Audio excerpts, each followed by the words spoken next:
দেখুন আমার বড়ই বাগানের থেকে আমার বড়ই বাগানের দ্বিতীয় শাখা থেকে আমি 2 ইঞ্চি ডেলিভারি প্লাস্টিকের পাইপগুলো দিয়ে আমার ওই সামনে আরেকটা বড়ই বাগান আছে ওইটাতে নিয়ে যাচ্ছি।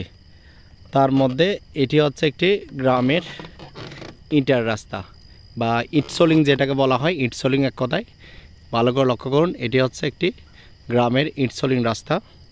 তো আমি বাধ্য হয়ে এই রাস্তার উপর দিয়ে 2 ইঞ্চি ডেলিভারি পাইপটা দিয়ে আমি আমার বড়ই বাগান একটা থেকে আরেকটার মধ্যে পানি নিয়ে যাচ্ছি।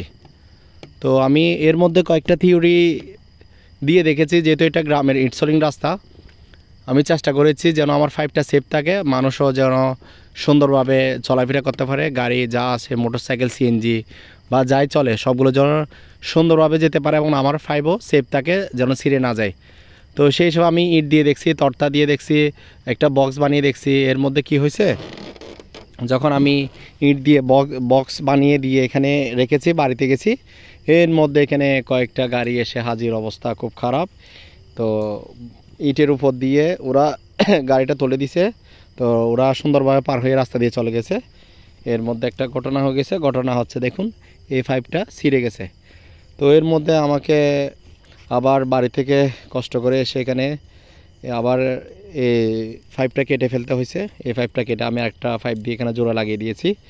এখন কথা হচ্ছে আমি যখন বাড়িতে যাই তখন কারেন্ট চলে যায়, আমি যখন বাড়িতে যাই তখন গাড়ি এসে আমার পাইপ ফেটে দিয়ে চলে যায়, মানুষ পাইপের উপর দিয়ে চলাফেরা করে, সব কিছু আমি বাড়িতে চলে গেলে হয়। আমি এখানে বিগত 1 ঘন্টা ধরে বসে আছি, একটা মানুষও আসে নাই, একটা গাড়িও আসে নাই, কিচ্ছু হয় না, আমার পাইপও ঠিক আছে, সুন্দরভাবে পানিগুলো যাচ্ছে। ও আপনাদের এরকম হয় না? আপনারা সারাক্ষণ মোবাইলটা হাতে নিয়ে বসে থাকেন, একটা কলও আসে না। যখন বিশেষ একটি কাজে গিয়েছেন বা ওয়াশরুমে গিয়েছেন তখন কলের উপর কল, কলের উপরের কল, মানে এমন একটা অবস্থা হয়ে যায় আপনাদের মোবাইলের, মনে হয় মোবাইলটা ফেটে যাওয়ার মতো অবস্থা। আপনি যখন বেকার থাকেন তখন কোনো একটা কাজও আসবে না, কেউ কাজ দিবে না। আপনি যখন একটা কাজে জড়াই পড়েন, আরে কাজের ওপরে কাজ, ভাই কাজ এটা করো, ভাই কাজ ওইটা করো, আরে কাজ আর কাজ, শুধু কাজ আর কাজ। আপনাদের এরকম হয় নাকি? আমি তো দেখছি সবার বেলায় এরকম হয়। আপনারা বললে তো বিশ্বাস করেন না, করেন বা নাই করেন, আপনাদের কিন্তু মানতেই হবে আপনাদের এরকম হয়। সারাক্ষণ বসে থাকেন, একটা কলও আসে না। যখন ওয়াশরুমে যান, যখন একটি বিশেষ কাজে জড়াই পড়েন তখন শুধু কল আর কল।